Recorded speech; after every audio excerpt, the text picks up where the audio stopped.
Hey, my name's Will, and I'll be walking you through using Tinkercad, specifically the code blocks portion of that app, and building a 3D map of the Matariki stars and connecting that to Te Ao Maori and why the Matariki stars are important and why it's useful for the students to learn. And then this technology, which is Tinkercad, how it's super useful for the students in learning digital technologies, and more precisely, compilation. So getting, familiar with digital literacy, but then also specifically setting something up and hitting the play button. So I'll show you what I mean. First off, we want to talk a little bit about the Matariki stars. What are they? Who are they? And why are they important? So here, the Matariki stars are the Pleiades cluster. It's consisting of more than 500 stars, but the ones that are most visible are the 9 that are the Matariki stars. So the first ones we have here is Matariki, who is the mother of the stars, and connected to health and well-being. And then we've got Pohutokawa, who's connected to the dead. We've got Tupuanaku, who's connected to the ground. We have Tupuarangi, connected to birds. Waita here, who's connected to the ocean. We've got Waiti, who's connected to fresh water. We've got Waipunarangi, who's connected to the rain. We've got Ururangi, connected to the wind.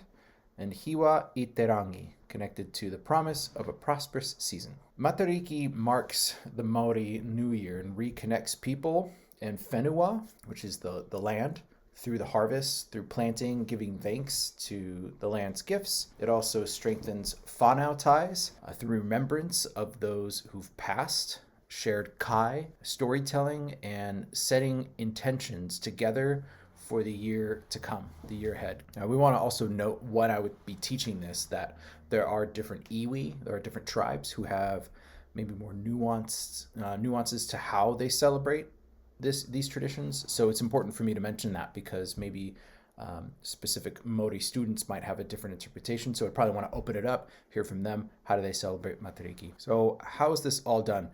This was really inspired by the Digital Futures Aotearoa website, where they showed this useful tool and how it's connected to the digital technologies, the progress outcomes. And I took inspiration from this project and figured out how can we use this and scaffold it to where it's not just this project, but how do we make it to where it's tangible to students based on their strengths, weaknesses, and really their aspirations and what they're really inspired about. What I would be doing first is, when I would be introducing this to the students, I'd probably create 90-second videos, one of which focuses on logging into Tinkercad, another one on a quick tutorial of what Tinkercad actually is, and then logging in, and then getting into the maths behind it, which we'll cover soon.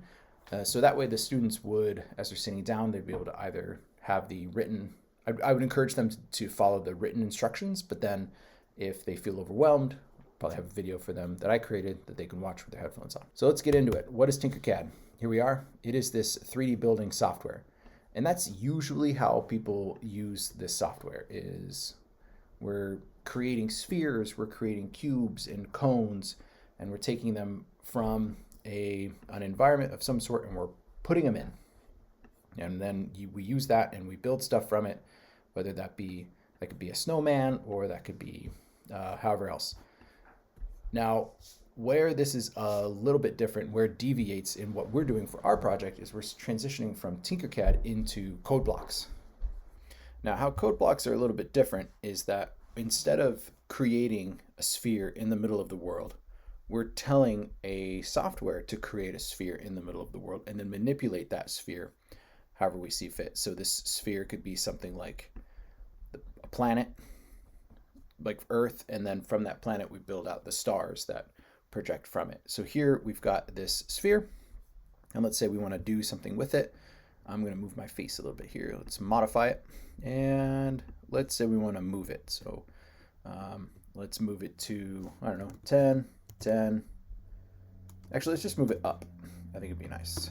Let's just go straight up on the z-axis. We'll go up by 40, and we're going to hit play. It creates the blue blob, the blue sphere, and then it just goes up 10, or 40 in this case. You could see there, it just creates it, goes up. We could do all sorts of stuff. We could scale this to where now it is going to go up by 3, reset it, play, gets all big. So it goes up and then it gets all big. And what's neat about this is that rather than me putting the sphere in there, moving it up and making it big, I'm telling the blocks to do that for me. I could then set the color. I could, change the hue. We can then introduce loops. If we wanted to take this whole chunk and we want to repeat this 10 times, we can do that. And this software is really neat, where the students then, rather than just learning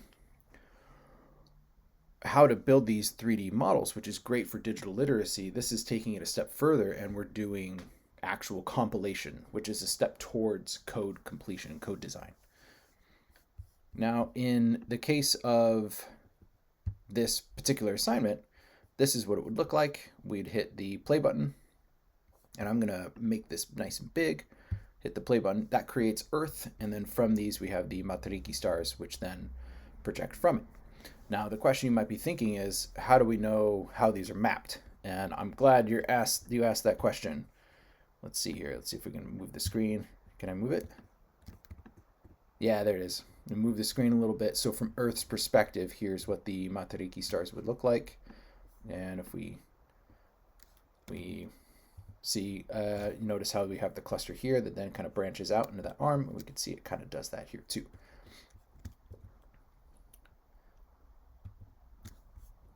So what the students would be doing is calculating the right ascension, the declination,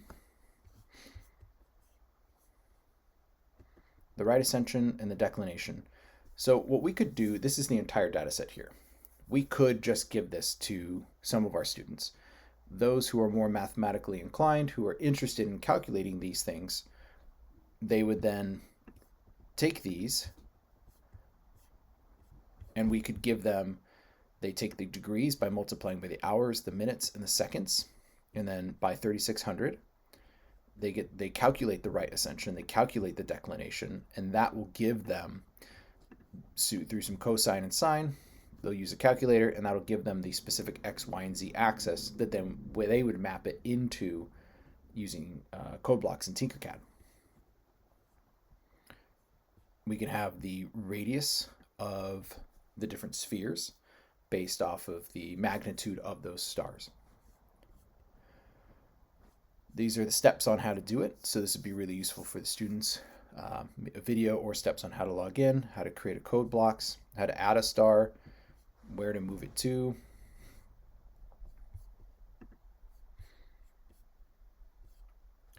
And then they would use this to fill out those X, Y, and Z coordinates. Now, to those students who might find this a little overwhelming, we could then maybe let them, I don't want to say struggle, but maybe it's not a bad idea. Let them wrestle with it a little bit. Once you've got one or two, the rest of them is just rinse and repeat. So maybe we could coach them through one of them. If we find that that's still, they're just not driving, they're disconnected, they're not interested, we can then give them the completed data set, which we have here.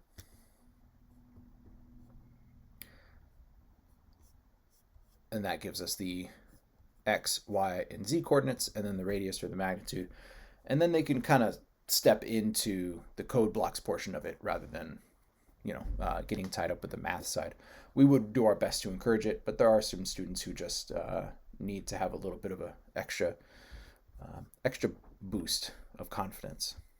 So we'd give that to them, which then here you go. This is the produced result, is you would have Earth in the middle and then the stars that branch out from around it. Other technical challenges that we could then provide to the students are those who we could encourage them for optimization.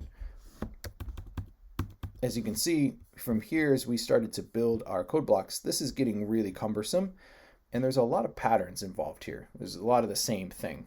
Maybe there's a way that we can put this inside of a loop. Maybe the students would be encouraged to do that somehow, get inspired to figure out how to put this in a loop and make it to where it's less lines of code. And that would be another way that we could scaffold this to help inspire those students.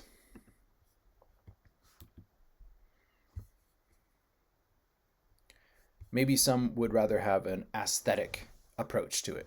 They can then have the font, the text that could come up and show the new star that's popping up.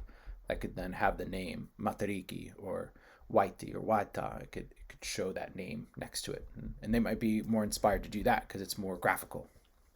So here, one of the biggest portion of this whole activity is we're moving from a static build into a programmatic build, where they're telling the code blocks to create the star, to set the radius, to set the XYZ coordinates, potentially a loop for every star, and then they hit the run compilation button. And I think compilation is something that we kind of take for granted, especially with video games where you're moving Mario around and the moment you hit a button, the response happens. Having a delay there, a compilation, it helps learning the concepts of compilation, and I think that's really important for them. Specifically, this is useful for computational thinking, progress outcome number 2, where students give, follow, and debug simple algorithms. They build short programs using clear sequences and outputs. Focus is on logic and process, the mental side of programming. This is also very strongly connected with design and developing digital outcomes progress outcome number 2. Students design and create actual digital products with purpose. They manage files, choose tools, and understand input and output process systems. Focus is on creation, purpose, and human impact, the applied side. So what this does and how this is important for digital technologies, and then important for Te Ao Maori. Major learning objectives here are key competencies: thinking with symbols, managing self, contributing with others. Maybe they'll be working with a partner. They'll be potentially helping each other figure out how to map the math into the coordinates. Te Ao Maori is woven through the entire story, from the names, the tikanga, to the story. All of it's weaved in. Now, my daughter loves the Matariki stars, but there was a particular craft that we have, a mobile, in her room that has the Matariki stars, and then below them, Matariki's on the top and the smaller stars are below, and we colored them, and I helped her put it up in her room, and that was really the major inspiration behind this. That's what initiated that first search to find that technology that reflected the Matariki stars. I would then encourage students to link their project into Google Classroom, and then I can add comments to it there. Thanks for listening, and we'll see you in the next one.